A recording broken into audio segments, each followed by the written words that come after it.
Hey everybody, welcome back to my YouTube channel. It's great to see you back again. If you haven't done so, make sure you like, you subscribe, and you'll be notified when I post a new video. Can't go wrong there. And thanks to everyone who's already subscribed and liked and followed and reposted. I really appreciate it.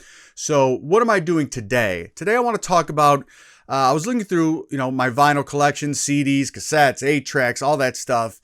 And I was thinking about all the stuff that I still have, albums that I still have that I owned as a kid or that were in the house as a kid. And I still have them today. So I went through and grabbed a few of them out and wanted to show you guys what I was exposed to, what music I was listening to as a child. Some of them I actually physically bought these pre-1991. So that would be my pre-teen child era there.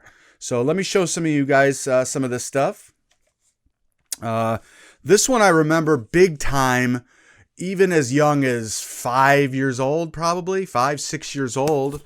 And on this format, Kiss Alive 2, 8-track. This is the 8-track version, double 8-track. You can see that there. Still has the case with it. Very cool there. Casablanca Records.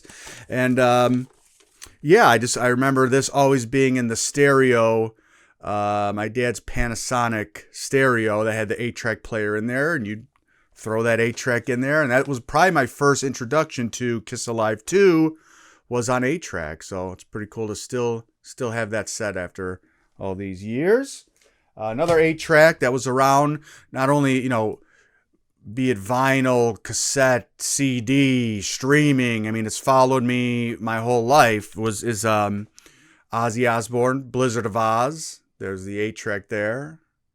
Kind of worn condition there. Then you can see the back. And this one, yeah, just it's always been around in my life in some format or another, and still have it to this day. And it's just obviously it's a classic album, and know it back and forward. Listen to it 8 billion times probably.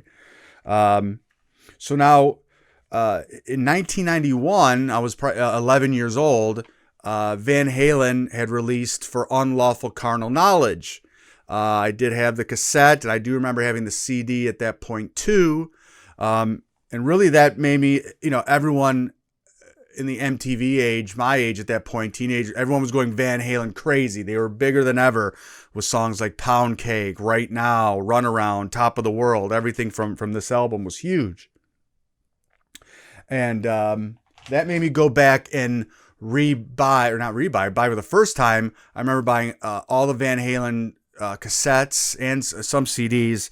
But the minute I heard, and I'd heard some songs, when I was little, but, being 10 or 11 years old and hearing 5150 for the first time really solidified for me that I was always going to be a Sammy Hagar Van Halen guy first and foremost, and that 5150 to me will always be the best Van Halen album. So get with me in the comments if you think differently or you agree with me. Let me know. I know it's a heated debate there. So another cassette I remember very early on as a kid, 5-6 years old. Every time it would always be in the bargain bin. If you went to Kmart, it would be in the bargain section. They'd have like the big tub of cassette tapes, that were in the shrink wrap. And I always remember seeing Kiss Unmasked. It was always in like the, dollar, maybe probably less than $1 when I was a kid, of the tapes that you'd get in the bargain bin or by the cash register. And probably had my mom buy me this one 5 or 6 times every time we would go to the store. I just loved that artwork. I guess that's what drew it to me as a child, was the comic book style artwork. But later on, realizing that the album was actually released a few days after I was born in 1980. So kind of a coincidence there. That happens to be maybe my favorite Kiss album, maybe, is Unmasked. So I remember that one as a kid. Also, around the same time when Kiss had taken off the makeup, 1984's Animalize. I just remember this always being around. I think maybe my brother had gotten this on tape for his birthday, or someone, he got it somehow. And I just remember that always being around the house. And Heaven's on Fire was the big single on here, and Thrills in the Night, and Burn Bitch Burn, and Under the Gun. A lot of great songs on here, and this is exactly what that tape would have looked like in 1984, 1985 when I was a kid, jamming that into the cassette player.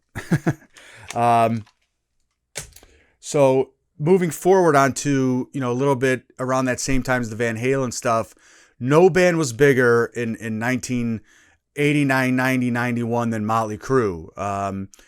They were, huge. Dr. Feelgood album was humongous. I had the t-shirt. I was 9 years old in 5th grade wearing a Dr. Feelgood t-shirt. And I remember this came out right after that, was their Decade of Decadence album, was a best of. And I remember buying this, again, at Kmart. I remember buying this, and is the little best of there, and a lot of stuff on MTV at that point. And Primal Scream was really the radio song off this, and I just still to this day love that song. Bob Rock production, just a really cool comp there. Got me into the early Motley Crue stuff. And then around that exact same time, 11 years old, 91, again, another right up there with Motley Crue, one of the biggest bands was Aerosmith. Hot off of the Pump record. Love in an Elevator, Janie's Got a Gun, What It Takes. I mean, they were huge. And I think maybe it was just around the time of Wayne's World that they put out Sweet Emotion, re-released the single at that point, and put out a new music video for it. Was at the same time that they had released this box set, Pandora's Box, in 1991. And I remember getting this as a kid. And it had a cool book in it, and it had came in a big box, and wow, thought I was so cool to have this as a kid. But what was really cool about it is that it got me into the early Aerosmith stuff, and got me into the pre-Geffen years, so the Columbia record stuff, the stuff that would be on Get Your Wings, the first album, Rocks, Draw the Line.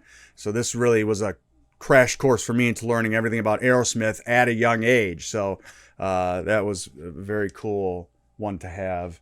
Another one going back to maybe 10 years old. My brother always having this in the house, and it was just always available, whether it was on cassette, whether it was on CD, was NWA, Straight Outta Compton.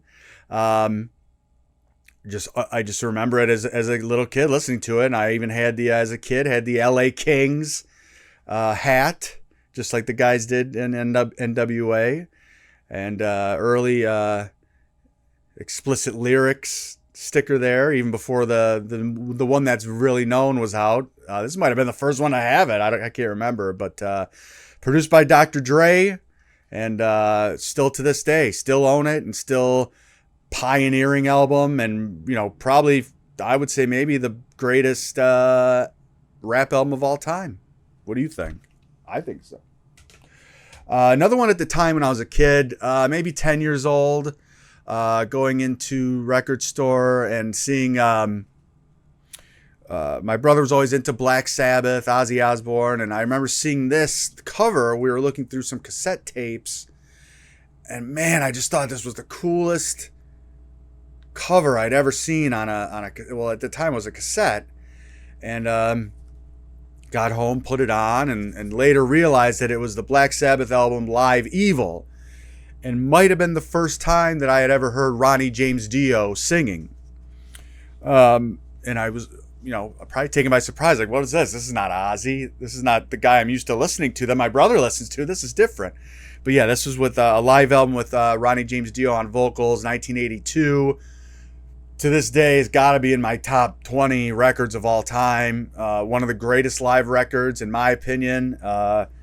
Very, very cool. Vinny Appice on drums on that, just a monster. I don't have a copy of it anymore, but when it first came out, I did have it. I think Christmas 1990. Big resurgence again in Led Zeppelin. Around that time, MTV was really hot on them again, and they had put out a 4 CD best of box set, And man, just seeing on MTV, I wanted that as a kid so bad for some reason. And I did. I think I did get it for Christmas, the 4 CD set. And man, what a just a life changing experience at that age to hear Led Zeppelin for the first time. And man, I just remember sitting on the floor with the CD, and CDs were brand new at that point in my house.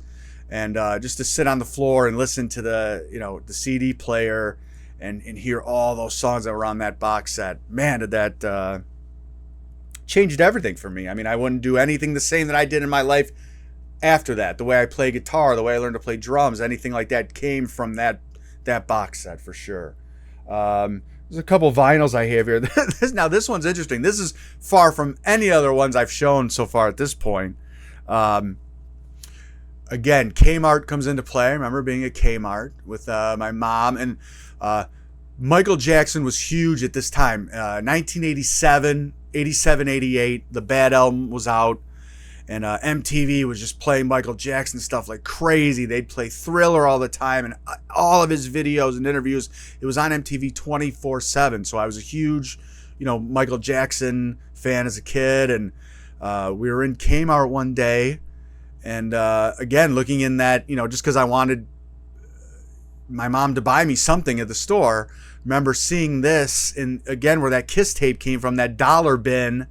I saw this album, and I said, "Hey, wait a minute, that's Michael Jackson." That's not Michael Jackson. That is Marlon. This is Michael Jackson right here, and I was like, "Whoa, this is a Michael Jackson album I didn't even know was out. This is a Michael Jackson album." Had my mom buy it for me. I was like 8 years old, 7 years old. And just remember it had the song Can You Feel It on it. And I remember as a kid seeing that music video. Legendary music video. Go check that out on YouTube. It's pretty cool. But having said it's still in my collection to this day. And it's not just like a reminisce thing for me at all. It's really, really a fantastic album. When I describe this album to people, I just say it was made in 1980, so it was made between Off the Wall and Thriller, and this is the exact in between sound wise of those two albums. This is, if Michael Jackson put out an album between Off the Wall and Thriller, this is exactly what it would be. He does a lot of singing on here. He does a lot of writing on here, and it's just produced fantastic. The guys that play on the album, the studio musicians, are fantastic. Greg Fillinganes being one of them, one of the guys that did play on Off the Wall and Thriller. He's listed as a producer on here too. So Can You Feel It? Everybody is just one of the best Jackson songs ever. This Place Hotel, a lovely one. Check this out. You got to check out the Jackson's Triumph. To me, one of the greatest R&B albums of all time. Again with the Kiss, I know the Kiss, but I do remember being on a trip to California when I was like 6, and for some reason I just remember, I don't know who bought it or was in the house. The people we were staying with was Kiss's Lick It Up, the first album, unmasked, the first album with no makeup, and it was a surprise for everybody to see that image there of the band without the signature makeup on. And they had done an MTV special that same the day the album came out, I believe, where they had unmasked live on MTV. And a lot of great songs on this. Still own it to this day. Got the reissue here. Bought it not too long ago, and it's a must-have in my collection. One of the greatest heavy rock albums ever made. Again, maybe 6, 7 years old. Nothing bigger at the time. Nothing bigger than Bon Jovi, Slippery When Wet. Had this on cassette at 7 years old. And wow, just a great arena rock, pop rock, anthemic record. So many great songs on here. You know all the names. But yeah, definitely one I remember. The songs and not so much the ones that were on the radio. I to this day, I always remember as a kid hearing side B, which had Raise Your Hands, Without Love, I'd Die For You, Never Say Goodbye, Wild in the Streets. I actually always preferred those songs better than the ones that were actual hits. So love having this in my collection, and everybody knows that that's a great album. This one I wanted to show that was pretty cool because it still has the price tag on it. This is Rush Archives, and this was a 3-album set that came out probably in the late 70s, and it was the first 3 Rush albums. So I think as Rush, their popularity was starting to rise, the record company decided to cash in on that, and, well, let's put out the first, people can get the first 3 of their albums in one shot here with this archive collection. But the cool thing for this is that I think this might have been the first vinyl record I ever bought. And I bought it at 12 years old. And you can see here the price tag. It says here, I know it's hard to see there, but it says November of 1992. November of 1992. It was $8.65. I remember Car City Records in St. Clair Shores, Michigan. And wow, I still have it to this day. And sometimes I will put it on, and it still sounds pretty decent. I mean, it wasn't in that great a shape to begin with when I bought it in 1992. But it goes to show you, vinyl albums, they hold up, and they don't get ruined, or they don't, unless you're really, really bad to them, they will stay in good shape. Another one I talked about on that last video, the Arena Rock video I did. This album, I just remember from the youngest time of being a kid, this cassette was in my house. I don't know how it got in my house. I don't know if it was my dad's, my mom's, my brother's, but Aldo Nova was just, it was always around, that tape, and I would always listen to it. And the big song on there, the single, and the first song on the album, which as a kid, I had a very low tolerance. So if it wasn't the first or second song, I wasn't probably not going to listen to it. But the song Fantasy was the big radio hit on this album. And just remember listening to that over and over as a kid. But also, a lot of great songs on here. I mean, really, the whole thing is good. It's, if you like the Babies, Bon Jovi, that sort of like power pop, arena rock thing, this album is just, man, it's so cool. I still have it to this day. And this was an original copy that I bought sealed and opened it. Can you believe that? I bought it sealed and I tore it open and I listened to it, and I still love listening to it. Aldo Nova.